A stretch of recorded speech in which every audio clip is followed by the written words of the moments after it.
Watch this. I could say, hi, Skype. Wave, everybody. And then they don't wave. Yeah, they're having a peaceful sitting. Yeah, so they're like, all right, sure, all right. Those aren't hacked nanny cams, as many people think. People came here for H1Z1 news, and gosh dang it if we're not going to give it to them. First off, the internet picked up this story today. I mean, President John Smedley of SONY Online Entertainment tweeted out that tomorrow, or yesterday tweeted out that tomorrow there's going to be special gameplay footage. And gosh dang it if we weren't lucky enough to have that. Yeah, we were about 3 months ago at Smed's office just hanging out like we always do. And he's like, hey, I want you guys to come check out some cool stuff on my computer. And we're like, oh, awesome. What can this be? Turns out it was this awesome zombie game. This was unscripted, unprompted. It was shot with Paul on the camera, so the footage is not professional. It looks framed. like a German cinematographer. But you do see some cool gameplay, and you watch Smed talk about the game. And why don't we just show you guys what he did? This is 5 minutes long. Yeah. And then I think we might have Smed here after that to ask, we can ask him some questions. Yes, to get his reaction. We're here at the EverQuest Next launch party that's happening here, and this is, what's the date? January 31st. Smed comes up and says, hey, do you want to see something you've never seen before? This is going to be awesome. Comes up to his office, and now he's showing us a game that we can't talk about till sometime in, well, a month from now. Yeah, roughly a month from now. Yeah. This is H1Z1. We took out the name Apocalypse. So this is what we find in your office computer, this kind of cool stuff. Yeah. H1Z1 is a MMO that allows players to take on the role of a apocalypse survivor who is in a world that's filled with zombies. A world, not just a little tiny server, a world where people can actually, in a world. Hold on, they're going to kill me. We don't have the zombie sounds in yet. We only have one type of zombie, but all the other ones are in the middle of being done. Well, that would work if you're in France, because all the zombies would be mimes. Ooh, really? Seriously, man? I mean, that's a top-notch idea. When it gets to nighttime, this is a scary place because the zombies come out and you can get ganked by zombies very fast. But zombies aren't scary. People are scary. Yeah, yeah. I'll give you another tip before we go. You license the Houdini song, The Freaks Come Out at Night. And when you play the night mode, that song plays, The Freaks Come Out at Night. Okay, I'll have to look up that song because I do not know it. Like, we could show some footage of the nighttime, and I'll put the music under it and show you how it would work. Now when freaks get dressed to go out at night, they like to wear leather jackets, chains and spikes. That is scary. This game can be scary, can't That's it? the point. Yeah, it's like when you see a zombie coming up at you with nothing out, there's a highway flare. But here's something else that you're going to be able to do that you can't do in these other games. Light things on fire.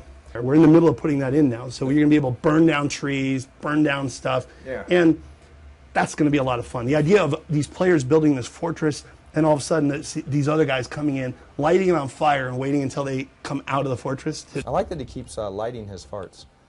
Yeah, that's actually that was hard to get right the first time, but we did it. Sorry, please continue. It's no problem. Yeah, it's pretty fast too. Oh yeah, we modified the PlanetSide 2 engine. Yeah, this is your own engine. I remember. Oh yeah. Oh yeah. No, it's called Forge Light. We do our own stuff. We're having so much fun with this game. I mean, look at the world. It's just gorgeous. There's a day-night cycle that goes through this game. Oh God, yeah. But in this game, it matters a lot more than in others because it gets really dark at night, and you have to have a torch, and you're going to be ganked by other players. So we've got vehicles in here. We can actually add aircraft if we want to. Our goal is to build out this entire massive, massive world that's just this apocalypse of the United States where people are fighting each other, they're fighting for survival. We have base building. And this game is going to be our first game that we're putting out that we call with Emergent AI, where the zombies themselves have their own individual AI. They're not on some pre-programmed script. They actually think for themselves. Now, this...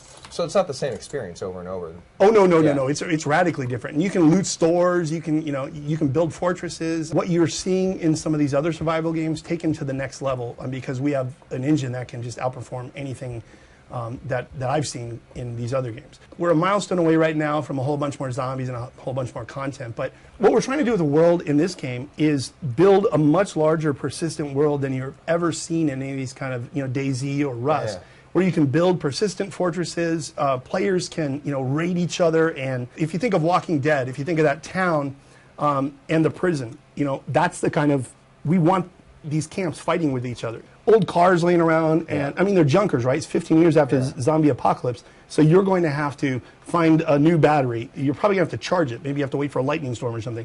You're going to have to find spark plugs. You're going to have to find biodiesel for fuel or make it. I mean, we're taking this survival genre to the next level, and it's going to be a blast. Hello. You are literally like a giant child video game loving kid. Oh, yes, I do. Oh, and yeah. I love making them, too. Dude, like Bill Gates, you don't get the sense that dude games. Or someone like some of these other CEOs. I would trade being Bill Gates for being a child-loving kid, because I would just become Bill Gates that likes games. I would God, just what game. would you do if you had like billions of dollars to spend on a game? You would make a holodeck. I would. Yeah. I would. We could Kickstarter that. $1 billion, Smed will make a holodeck. You know, the sad thing is I think if you put a holodeck up on Kickstarter, there would be enough people to fund it. Thank you, Thank Smed. you. I really Thanks for coming appreciate in. it. All right. It's fun to be able to show this thing. We're All right. excited about it. Now let's go get me some free station cash for PlanetSide. That's important to get that station Yeah. cash. It's like stocking stuffers every yeah. time Todd goes to Sony Online. Yeah, so that was just this random thing that we did when we went to Sony for the EverQuest Next launch event, and Smed was kind enough to drag us up to his office and show us that. Yeah. So thank you very much. And he's kind enough to join us now. President John Smedley, Sony Online Entertainment. Can you hear us right now, John? I can. Can you hear me okay? Yeah, we great, heard thank that. you. It's working. All right, I tell you Right what, on. we're cooking with gas here. All right. Well, thank you very much for joining us and allowing us to debut this footage here. Hey, Smed, I brought my show buddy, too. Yeah, that's right. Everyone has their wingman. Because a lot of people play PlanetSide 2 right now. If you had to scale this particular game that's coming out and compare it to PlanetSide 2 in terms of size, is it going to be larger or about the same size as PlanetSide 2? Orders of magnitude. Orders of magnitude bigger. Yes. Okay. Oh, wow, okay. All right. That's pretty big. That's 'cause pretty PlanetSide's big, really yeah. huge. It's going to be a free-to-play game, not a pay-to-win game. We are going to have an early access, for like $20. You'll be able to get in the game if you want to help us check it out. If people want more information on when to sign up for either beta or an alpha, where would they go right now? Right now, my first piece of advice, if you want to find out more about the game, in the subreddit, the H1Z1 subreddit, I just did a post that explains the game in much more detail. And the team is going to be answering a lot of questions there, so I'd encourage them to do that. We aren't ready to announce when we're going to start letting people in just yet, but here's what I'll say. I won't give specifics, but our goal is the next 4 to 6 weeks. Okay. 4 to 6 That's weeks. pretty And that's soon. for anyone to play it or just people that sign up? Well, that will be for anyone. What happens when you die in this game? What happens when you die in this game? Well, in the current version right now, you die and you respawn, and your corpse is there with all your shit on it. There you go. That's a quote for Game Informer right there. If that isn't a PvPer's dream, I don't know what is. Yeah. Okay. What was the other person that had a question in Skype? Actually, this is a question from chat. If there's going to be any type of crafting. This game has one of the deepest crafting systems I've seen in any game. Actually, if I were to pick one pillar of the game, I would say crafting is probably, If you want a vehicle, you're going to have to find a dead battery. You're going to have to refill the cells. You're going to have to find spark plugs. We're not screwing around. This is going to be a hard game. And if people don't like games, don't play this game. This is a very, very challenging game. If you don't like hard games, this isn't going to be for you. Yeah, if you like Dark Souls, this is your kind of game. Okay. Is there going to be any competitive aspect to it? You said there's going to be PvP. Is there going to be any leaderboards, any challenges, anything? Oh, there'll be Competitive leaderboards, sure, that Yeah. kind of stuff. There's not going to be any competitive aspect. Big Boy has Big a very Boy. important question, Smed, and I want you to think deeply about this. He's asking, is fire overpowered? At the moment, it is. It's a little insane right now, yeah. We call it the I win button. So, yeah, we're toning it down. But the problem is the second you put fire into a video game and you can light other people and zombies on fire, Yeah.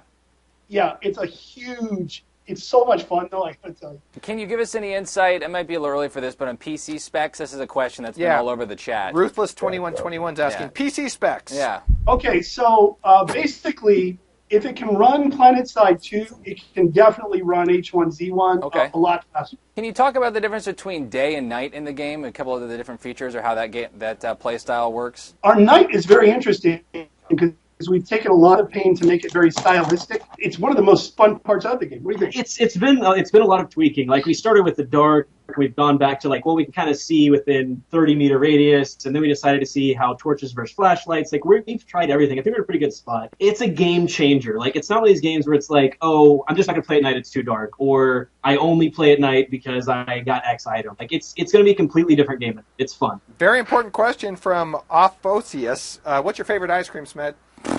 I like cookie dough. Wow. Cookie dough. All right. There you guys go. Breaking news. All right, Smed put it likes at the- cookie dough. I was going to ask, how does the progression of the game work as far as character I'm glad progression? you asked that question. Yeah. There are no skills in this game. There are no skills in this game. There is no leveling in this game. There's no leveling. So you're basically saying this game is targeted perfect to for players Todd. like Yeah, me. yeah. Yeah. Smed, one of our Skype regulars, Therisol, has a question for you. Please try to. He may sound sarcastic. That's just his normal voice. Go ahead, Therisol.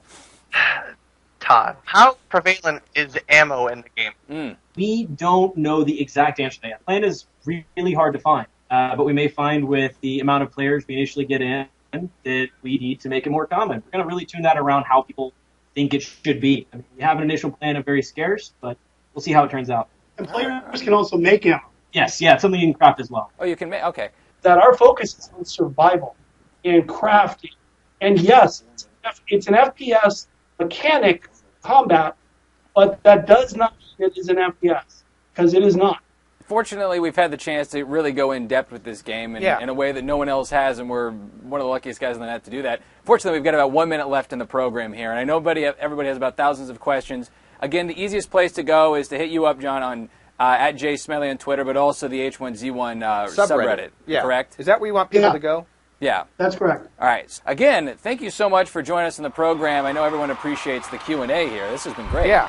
Oh, you got it. Happy to do it. Oh, we have commented on the PlayStation 4. It's not decided yet, from what I understood. We're going to have a recap. Well, Go ahead. It's decided. Oh, it is decided. Okay, well, there you go. So more to follow on that. Again, the links are on the Twitter if you guys want to follow along. We're going to put a recap of this episode up on our YouTube channel if you guys just jumped in. So we're here Monday through Friday, front page of Twitch. Yeah. GameTalkLive.tv. We do this show every day. We haven't had a show quite like this yet. Smed and Jimmy, if you guys want to hang out with us every show, you're welcome to. What, this could be an ongoing thing.